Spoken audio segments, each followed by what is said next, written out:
Hello दोस्तों, स्वागत है आपका मेरे YouTube चैनल परीक्षा प्लान में। तो चलिए आज की ज्योग्राफी की क्लास को शुरू करते हैं। क्लास 6 की बुक का 6वां चैप्टर है और ये लास्ट चैप्टर है। आज क्लास 6 जो है वह कंप्लीट हो जाएगी क्लास 6 की ज्योग्राफी। उसके बाद 7th की ज्योग्राफी की बुक को शुरू करेंगे। तो 6वां चैप्टर है हमारा देश भारत, आखिरी लेसन है ये। तो इसमें भारत के भौगोलिक विस्तार के बारे में पढ़ेंगे, भारत के मानक समय के बारे में पढ़ेंगे, भारत की स्थिति के बारे में पढ़ेंगे।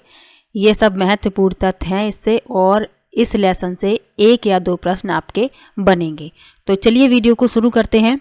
यदि आप चैनल पर नए हैं तो चैनल को सब्सक्राइब कर लीजिए, और वीडियो आपको अच्छा लगे तो वीडियो को लाइक अवश्य कीजिएगा। एक और इन्फॉर्मेशन मैं आप लोगों को देना चाहती हूँ कि संडे को कोई भी वीडियो नहीं आती है, क्योंकि मंडे से सैटरडे तक जो भी वीडियो आती है, यदि आपकी कोई वीडियो बीच में छूट जाती है तो आप लोग उसे संडे को पूरा कर लीजिए, इसलिए संडे को कोई भी वीडियो नहीं आती है। ठीक है, तो चलिए शुरू करते हैं आज के वीडियो को।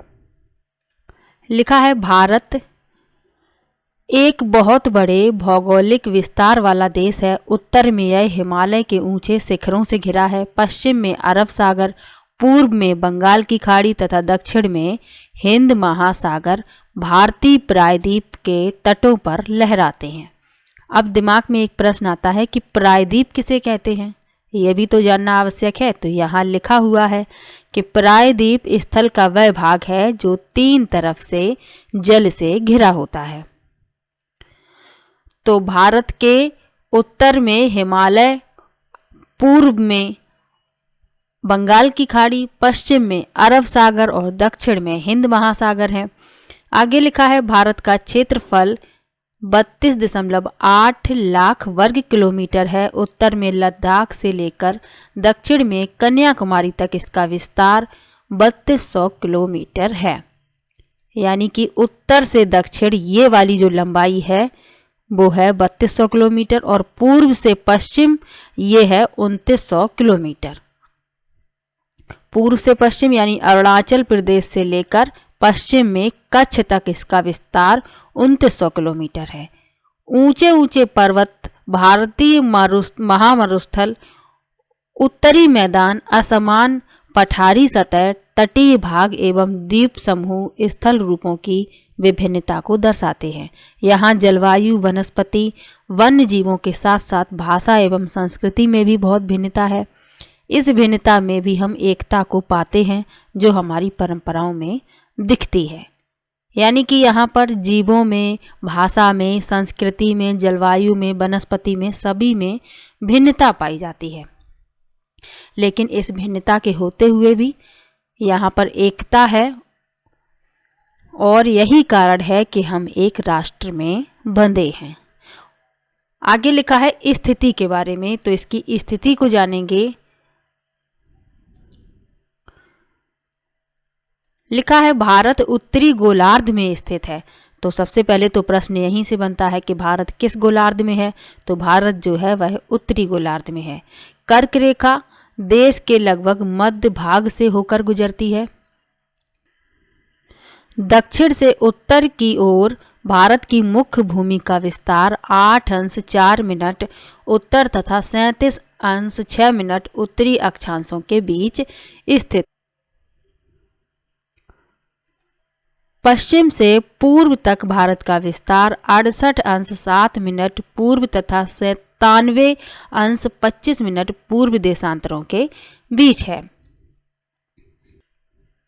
आगे लिखा है बहुत बड़े देशांतरी विस्तार लगभग 29 अंश के कारण यहाँ के 2 छोर पर स्थित स्थानों के स्थानीय समय में बहुत अधिक अंतर हो सकता है। इस तरह की दूरी पर स्थित 2 स्थानों के बीच समय का अंतर लगभग 2 घंटे का होगा। जैसा कि आपने पहले पढ़ा है कि प्रत्येक 1 अंश देशांतर के लिए स्थानीय समय में 4 मिनट का अंतर होता है। पश्चिम में गुजरात की अपेक्षा पूर्व के अरुणाचल प्रदेश में सूर्योदय लगभग 2 घंटे पहले होता है। आप पढ़ चुके हैं कि 82 अंश 30 मिनट पूर्वी देशांतर के स्थानीय समय को भारत का मानक समय माना गया है। इस यामियोत्तर को भारत का मानक यामियोत्तर भी कहा जाता है। तो अरुणाचल प्रदेश जो है वह सबसे पूर्व में स्थित है। यहाँ आप देख सकते हैं भारत के राजनीतिक मानचित्र में, तो अरुणाचल प्रदेश सबसे पूर्व में है। ये रहा अरुणाचल प्रदेश,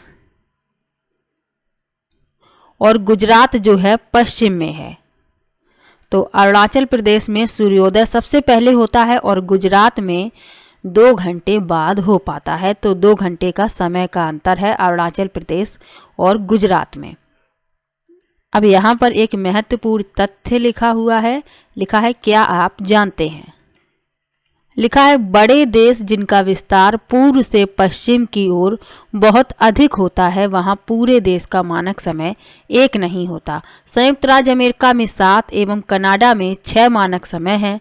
क्या आपको पता है कि रूस में कितने मानक समय हैं?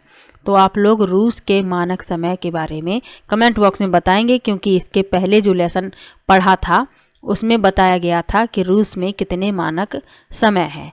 तो संयुक्त राज्य अमेरिका में 7 हैं और कनाडा में 6 हैं, क्योंकि ये बड़े देश हैं, इनका विस्तार अधिक है, और जिस देशों का विस्तार अधिक होता है उनमें एक से अधिक मानक समय होते हैं। अब लिखा है भारत के पड़ोसी देश।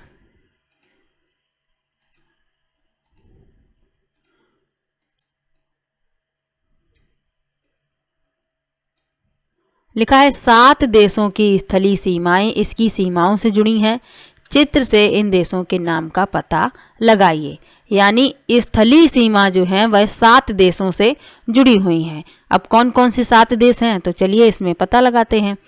तो अफगानिस्तान है, पाकिस्तान है, चीन है, नेपाल है, भूटान, बांग्लादेश, म्यांमार। ये 7 देश हैं जिनसे भारत की स्थलीय सीमा जुड़ी हुई है। इसके अलावा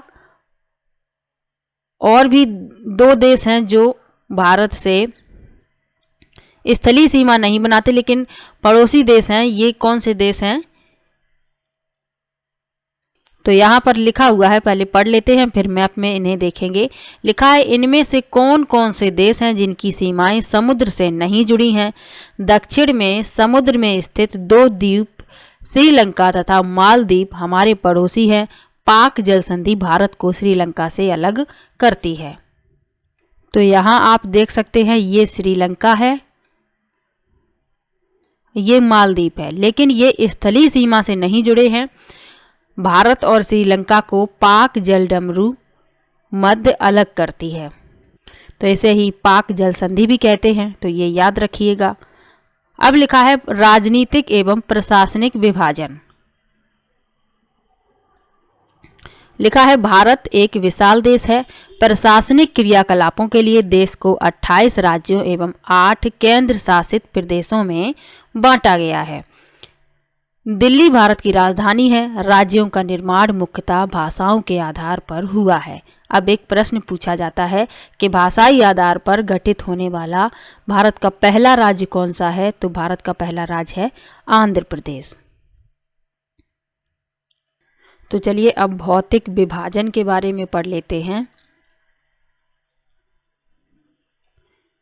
लिखा है भारत में पाई जाने वाली भौतिक आकृतियां विभिन्न प्रकार की हैं, जैसे पर्वत, पठार, मैदान, तट तथा द्वीप समूह। उत्तर में बर्फ से ढका हिमालय संतरी का कार्य करता है। हिम प्लस आलय का मतलब है बर्फ का घर। हिमालय पर्वत को 3 मुख्य समानांतर श्रृंखलाओं में बांटा जाता है। सबसे उत्तर में स्थित श्रृंखला को बृहत हिमालय या हिमाद्री कहते हैं।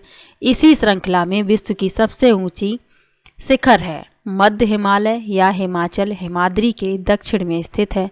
बहुत से लोकप्रिय पहाड़ी स्थान यहाँ स्थित हैं। 5 पहाड़ी स्थानों के नाम का पता लगाइए। शिवालिक सबसे दक्षिण में स्थित श्रृंखला है। तो जो हिमालय पर्वत है इसकी 3 मुख्य समानांतर श्रृंखलाएं हैं। उत्तर में जो स्थित है श्रृंखला उसे कहते हैं बृहत हिमालय। इनको याद रखते जाइए। इसी को कहते हैं हिमाद्री, और इसी श्रृंखला में विश्व की सबसे ऊंची शिखर है। जो हिमाचल है मध्य हिमालय, इसे कहते हैं यह हिमाद्री के दक्षिण में स्थित है और शिवालिक जो है यह सबसे दक्षिण में स्थित है। आगे लिखा है हिमालय के दक्षिण में भारत का उत्तरी मैदान स्थित है। ये मैदान समतल तथा सपाट है। ये मैदान सिंधु, गंगा, ब्रह्मपुत्र तथा इनकी सहायक नदियों के द्वारा लाए गए जलोढ़ निक्षेपों से बने हैं। नदियों के ये मैदान कृषि के लिए उपजाऊ भूमि प्रदान करते हैं। यही कारण है कि इन मैदानों में जनसंख्या अधिक है। तो हिमालय के दक्षिण में जो भारत का उत्तरी मैदान स्थित है ये कैसा है, समतल है और सपाट है। और ये मैदान जो है सिंधु, गंगा, ब्रह्मपुत्र तथा इनकी जो सहायक नदियां हैं इनके द्वारा लाए गए जलोढ़ निक्षेपों से बने हैं। तो नदियों की ये जो मैदान है ये कृषि के लिए उपजाऊ भूमि प्रदान करते हैं और उपजाऊ भूमि होने के कारण इस मैदानों में अधिक जनसंख्या निवास करती है। अब यहाँ पर जलोढ़ निक्षेप और सहायक नदियों के बारे में भी जानना आवश्यक है। तो जलोढ़ निक्षेप क्या होता है, ये नदियों के द्वारा लाई गई बहुत महीन मिट्टी होती है तथा नदी बेसिन में निक्षेपित कर दी जाती है। सहायक नदियाँ क्या होती हैं, एक नदी या सरता जो कि मुख्य नदी में किसी भी तरफ से आकर मिलती है तथा अपने जल को मुख्य नदी में विसर्जित करती है। यानी कि कोई मुख्य नदी है, जैसे कि ये बह रही है कोई मुख्य नदी और छोटी छोटी नदियां आकर इसमें अपना जल गिरा देती हैं। तो ये जो छोटी छोटी नदियां होती हैं यही कहलाती हैं सहायक नदियां। आगे लिखा है भारत के पश्चिमी भाग में भारतीय मरुस्थल स्थित है। यह शुष्क, गर्म तथा रेतीला स्थल है। यहाँ वनस्पति की मात्रा बहुत कम है। तो भारत के पश्चिमी भाग में मरुस्थल है और ये कैसा है, शुष्क है, गर्म है, रेतीला है और यहाँ वनस्पति जो है वह ना के बराबर है। उत्तरी मैदानों के दक्षिण में प्रायद्वीपीय पठार स्थित है। इसकी आकृति त्रिभुजाकार है। इसका धरातल काफी ऊंचा नीचा है। इस क्षेत्र में बहुत सी पहाड़ी श्रृंखलाएं तथा घाटियां स्थित हैं। इसके उत्तर पश्चिम में अरावली श्रृंखला स्थित है जो विश्व की सबसे पुरानी श्रृंखला है। बिंद एवं सतपुड़ा भी महत्वपूर्ण श्रृंखलाएं हैं। इन श्रृंखलाओं से होकर नर्मदा तथा ताप्ती, इसे ही तापी कहते हैं, तो तापी नदियां बहती हैं। ये पश्चिम की ओर बहने वाली नदियां हैं जो अरब सागर में गिरती हैं, क्योंकि भारत के पश्चिम में अरब सागर है और ये नदियां जो हैं पश्चिम की ओर बह रही हैं। और ये प्रश्न भी पूछा जाता है कि पश्चिम की ओर बहने वाली नदियां कौन कौन सी हैं, तो नर्मदा और ताप्ती, आप लोगों को दोनों का नाम याद रखना है और ये अरब सागर में गिर जाती हैं। आगे लिखा है इस पठार के पश्चिम में पश्चिमी घाट या सह्याद्री तथा पूर्व में पूर्वी घाट स्थित है। तो एक प्रश्न पूछा जाता है कि पश्चिमी घाट को और किस नाम से जानते हैं, तो सह्याद्री के नाम से जानते हैं, ये याद रखना। यदि प्रीवियस ईयर के क्वेश्चंस वाली वीडियो आपने देखी है तो उसमें ये प्रश्न आया था, पहले पूछा गया है। आगे लिखा है पश्चिमी घाट का विस्तार एक समान रूप से है जबकि पूर्वी घाट बीच बीच में टूटा हुआ तथा असमान है। इन पठारों में खनिजों जैसे कोयला एवं लौह अयस्क की प्रचुरता है। तो यहाँ आप इस मैप में देख सकते हैं, ये विंध्य श्रेणी है, ये अरावली श्रेणी है, ये भारतीय मरुस्थल है, ये नर्मदा और ताप्ती नदियाँ हैं, ये इस तरफ जा रही हैं, ये अरब सागर में गिर जाती हैं। और इस तरफ ये नदियाँ जो जा रही हैं, गंगा नदी, यमुना नदी, गंगा ये इस तरफ जा रही है और इसकी ये छोटी छोटी सहायक नदियाँ हैं। गंगा की सहायक नदी यमुना है, चंबल नदी है और ये सब जो हैं बंगाल की खाड़ी में गिरती हैं। तो इस तरफ जाने वाली नदियाँ बंगाल की खाड़ी में गिर जाती हैं और ये जो पश्चिम की ओर बहती हैं नर्मदा और ताप्ती, ये अरब सागर में गिर जाती हैं। आगे लिखा है पश्चिमी घाट के पश्चिम में तथा पूर्वी घाट के पूर्व में तटीय मैदान स्थित हैं। पश्चिमी तटीय मैदान काफी संकरे हैं तथा पूर्वी तटीय मैदान अपेक्षाकृत चौड़े हैं। वहां पूर्व की ओर बहने वाली कई नदियां हैं। महानदी, गोदावरी, कृष्णा, कावेरी बंगाल की खाड़ी में गिरती हैं। ये नदियां अपने मुहाने पर उपजाऊ डेल्टा का निर्माण करती हैं। बंगाल की खाड़ी में गंगा एवं ब्रह्मपुत्र नदियों के मुहाने पर सुंदरबन डेल्टा स्थित है। तो यहाँ पर जो लिखा है, यहाँ क्या आप जानते हैं? इसी के बारे में बताया गया है कि गंगा एवं ब्रह्मपुत्र नदियाँ विश्व के सबसे बड़े डेल्टा का निर्माण करती हैं, जिसे सुंदरवन डेल्टा कहा जाता है। इस डेल्टा की आकृति त्रिभुजाकार है। डेल्टा स्थल का वह भाग है जो नदी के मुहाने पर बनता है। जहाँ नदियाँ समुद्र में प्रवेश करती हैं, उस जगह को नदी का मुहाना कहा जाता है। यानी कि जहाँ पर नदियाँ समुद्र में प्रवेश करती हैं, वह जगह क्या कहलाती है? नदी का मुहाना। आगे लिखा है, भारत में 2 द्वीप समूह भी हैं। लक्षद्वीप समूह अरब सागर में स्थित है। ये केरल के तट से कुछ दूर स्थित प्रवाल द्वीप है। अंडमान एवं निकोबार द्वीप समूह भारत से दक्षिण पूर्व दिशा में बंगाल की खाड़ी में स्थित है। और ये प्रश्न भी पूछा गया है कि अंडमान निकोबार द्वीप समूह कहाँ पर है? तो यह बंगाल की खाड़ी में स्थित है। इसके साथ ही आप लोगों को लक्षद्वीप समूह भी याद रखना है। ये कहाँ पर है? अरब सागर में। आगे लिखा है,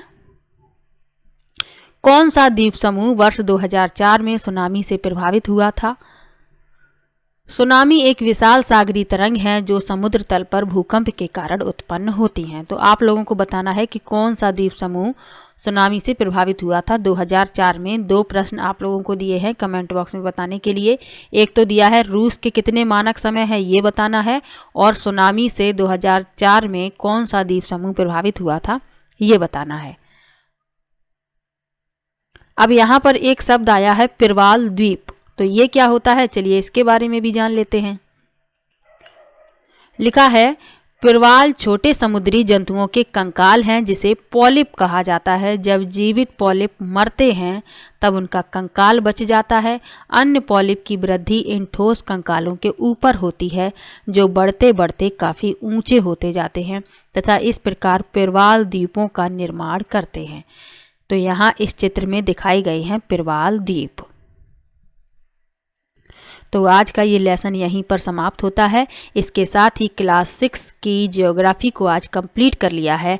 अब मिलेंगे क्लास 7 की ज्योग्राफी के साथ। तो मिलते हैं नेक्स्ट वीडियो में।